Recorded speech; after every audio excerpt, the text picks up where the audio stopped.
ذہین اور حساس. ذہین اور حساس لوگوں میں قبض اور بسط کی کیفیت، یہ مختلف سائیکلز ہیں جو آتی رہتی ہیں. کبھی طبیعت میں پشمردگی ہے، دل بجھا ہوا سا ہے، کچھ نا امیدی سی ہے، خود اپنے اوپر اعتماد کی کمی محسوس ہو رہی ہے، مجھ میں صلاحیت نہیں ہے، میں کچھ نہیں کر سکتا، اب تک جو کچھ کیا کبا بھی ہے، امنگ بھی ہے، امید بھی ہے، روشن پہلو نظر آ رہے ہیں. قبض کی کیفیت میں تاریک پہلو نظر آتے ہیں، مایوسی کے پہلو نظر آتے ہیں، پیسیمزم کی کیفیت. اور یہ جو بسط کی کیفیت ہے، اس میں روشن پہلو. دیکھو یہ بھی تو ہے نا، آخر یہ بھی تو ہوا ہے، اور بھی ہو سکتا ہے، آخر اب تک میں نے یہ کام بھی تو کر لیا، آگے بھی مشکل آسان ہو سکتی ہے.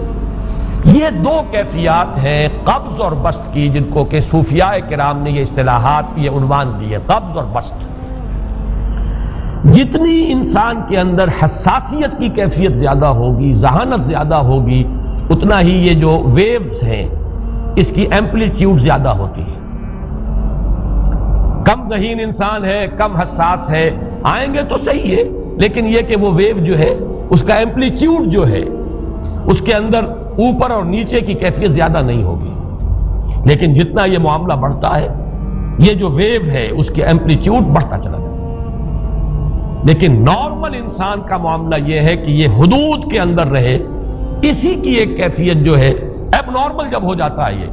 یہی ہے جو جدید ہماری جو سائیکولوجیکل میڈیسن ہے اس میں اسے مینیکس ڈپریسو سائیکوسس کہا جاتا. مایوسی ہوئی تو اتنی ہوئی کہ جیسے کمر ٹوٹ کر رہ گئی، اور اسی ڈپریشن میں ہوتی ہیں خودکشیاں. خودکشی کر جاتا ہے ڈپریشن. کچھ روشن پہلو نظر ہی نہیں آ رہا، کوئی امید کا پہلو نظر ہی نہیں آ رہا، کوئی صورت نظر نہیں آتی، کوئی امید بن نہیں آتی. کس طرف جاؤں، کدھر دیکھوں، کسے آواز دوں؟ اے ہجوم نامرادی، دل بہت گھبرائے ہے. اور جب آدمی محسوس کرتا I can't face these realities، یہ کمٹ سوسائڈ. یہ اور جب کیفیت ہوتی ہے انشراح کی تو آدمی خوب بھاگ رہا ہے، دوڑ رہا ہے، امنگ ہے، محنت ہے، دوڑ رہا ہے، امیدیں ہیں، اب ہر چیز کا روشن پہلو نظر آ رہا ہے. عجیب ہے یہ. اصل میں مجھے کچھ تجربہ بھی ہوا ہے، ہمارے خاندان میں بھی یہ مرض موجود رہا. میرے والد مرحوم کافی طویل عرصے اس مینیک ڈپریسو سائیکوسس کے مریض رہے. کچھ ہوتا ہے یہ معاملہ. ویسے بھی شاید ہمارا خاندان جو ہے اس کیٹیگری میں آتا ہے جس میں ذہانت نسبتاً کچھ زیادہ ہے، حساسیت بھی نسبتاً کچھ زیادہ ہے. یہ دوسری بات ہے کہ کوئی شخص جو ہے یہ فلسفے کے طور پر اختیار کر لے کہ اپنے آپ کو ڈھیٹ بنا لینا ہے، یہ فلسفہ بھی بن سکتا ہے. لیکن یہ ہے کہ اگر آدمی چھوڑ دے اپنی طبیعت کو تو یہ دونوں کیفیات آتی ہیں. انہی کیفیات میں اگر یہ جو اپورڈ اینڈ ڈاؤنورڈ موومنٹ ہے یہ ایک حد سے نکل جائے تو یہ بیماری ہے مینیک سائیکوسس، مینیک ڈپریسو سائیکوسس. اس میں جب آدمی ہوتا ہے وہ اپر کیفیت میں تو اس کے اندر بڑی عظیمت ہے، روشنی ہے، امید ہے، لوگوں سے گفتگو کر رہا ہے، ہنس بول رہا ہے، خوب جو ہے محفل کے اندر. اب وہ محفل میں اسے دلچسپی محسوس ہو رہی ہے اور اسے ہر چیز کا روشن پہلو نظر آ رہا ہے، خود اپنے وجود کا بھی روشن پہلو، دوسروں کے وجود کا بھی. دوسروں کی بات میں سے بھی وہ اچھا پہلو تلاش کریں گے، وہ برا پہلو تلاش نہیں کریں گے. جب دوسری کیفیت ہے ڈپریشن کی، ہر ایک کی بات میں کوئی برائی نظر آئے گی، کوئی اس کی نیت کا فطور ہے، کوئی فساد ہے، کوئی یہ جو ہے بدنیتی کے ساتھ یہ بات کر رہا ہے، کوئی خیر کہیں ہے ہی نہیں، برائی ہی برائی ہے، مایوسی ہی مایوسی ہے، بدلی ہی بدلی. یہ ہے در حقیقت وہ کیفیت. اس کو غالب نے بہترین انداز میں تعبیر کیا ہے. ذہین اور حساس انسانوں میں ان کی جو ترقی ہے وہ انہی مراحل سے ہو کر گزرتی ہے. اور ہر ڈپریشن کے بعد، ڈپریشن میں اس سینس میں استعمال نہیں کر رہا یعنی بیماری کی حد تک پہنچنے والی ڈپریشن نہیں، صرف قبض کی حد تک پہنچنے والا معاملہ. ہر قبض کے بعد جب بسط آتا ہے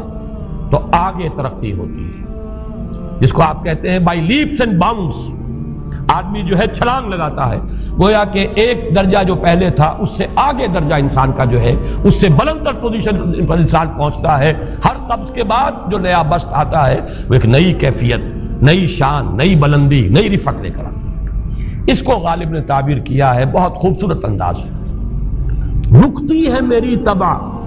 تو ہوتی ہے رواں اور، یعنی شاعر بھی کبھی ایسا وقت آتا ہے شعر جو ہے اس پر نازل ہی نہیں ہو رہا، شعر نہیں کہہ پا رہا، طبیعت میں رکاوٹ سی ہے، بندش سی ہو گئی ہے، کوئی کلام موضوع ہو ہی نہیں رہا، لیکن پھر جب یہ کیفیت جو ہے بدلتی ہے اور جب پھر بست کی کیفیت آتی ہے، رکتی ہے میری طبع تو ہوتی ہے رواں اور، پھر اس کے اندر ایک جولانی نئی ایک کیفیت جو ہے انشراح کی، وہ ایک بالکل نئی کیفیت نئی شان کے ساتھ، یہ ہے وہ معاملہ جو ان آیات مبارکہ کے پس منظر میں ہے۔ اسی لیے اب میں آپ کو اس کا حوالہ دے رہا ہوں، تفسیر مظہری میں قاضی ثناء اللہ پانی پتی رحمت اللہ علیہ نے بہت عمدہ بات فرمائی ہے کہ حالت قبض اگر کسی شخص پر طاری ہو تو اس حال میں اکسیر کا درجہ رکھتی ہے یہ سورہ مبارکہ، اس لیے کہ یہ نازل ہوئی ہے محمد الرسول اللہ صلی اللہ علیہ وسلم پر اسی حالت قبض میں۔ وَالضُّحَىٰ وَاللَّيْلِ إِذَا سَجَىٰ مَا وَدَّعَكَ رَبُّكَ وَمَا قَلَىٰ وَلَلْآخِرَةُ خَيْرٌ لَكَ مِنَ الْأُولَىٰ وَلَسَوْفَ يُعْطِيكَ رَبُّكَ فَتَرْضَىٰ أَلَمْ يَجِدْكَ يَتِيمًا فَآوَىٰ وَوَجَدَكَ ضَالًّا فَهَدَىٰ وَوَجَدَكَ عَائِلًا فَأَغْنَىٰ۔ یہ تمام آیات اب معلوم ہوگا کہ جیسے موتی پروئے ہوئے، ایک لفظ قبض،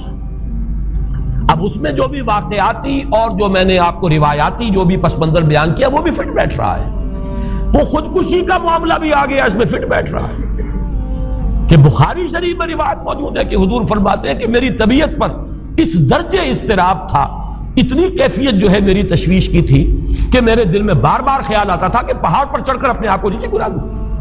یہ سارے معاملات اب آپ کو محسوس ہوگا جیسے تمام کڑیاں جو ہے وہ جڑ گئی،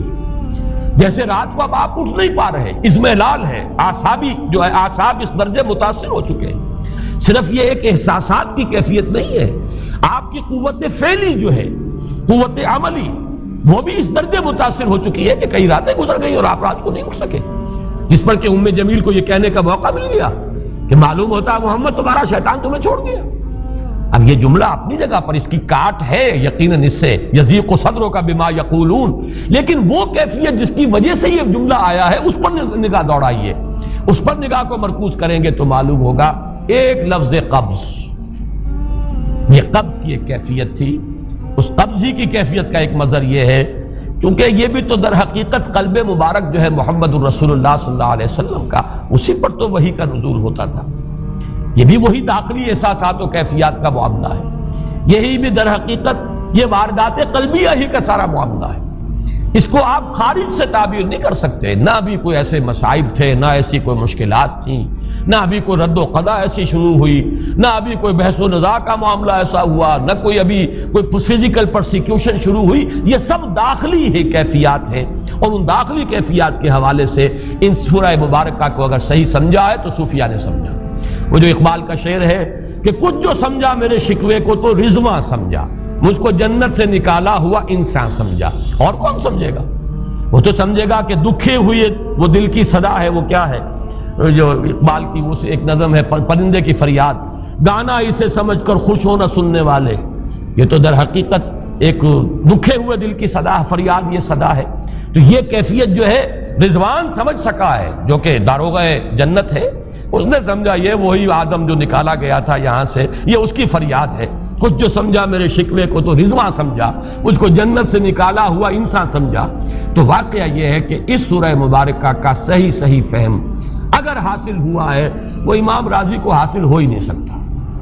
وہ عقل اور منطق کی گتھیاں سلجھانے والے آدمی ہیں، اپنی جگہ ان کی کنٹریبیوشن بہت، یہ لغت اور ادب کا کوئی خاص مسئلہ اس میں ہے ہی نہیں کہ زمخشری اس میں کوئی جولانی دکھائیں اپنی،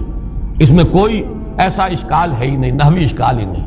لیکن یہ واردات قلبیہ کا معاملہ ہے، احساسات باطنی کا معاملہ ہے، یہ نفسیات انسانی کا معاملہ ہے، اور اس کو وہی سمجھ سکتے ہیں کہ جو ماہرین علم نفس ہیں، اور وہ ہیں صوفیاء کرام ہمارے ہاں، جن کا وہ ذوق ہے، باطنی کیفیات و احساسات جن کا موضوع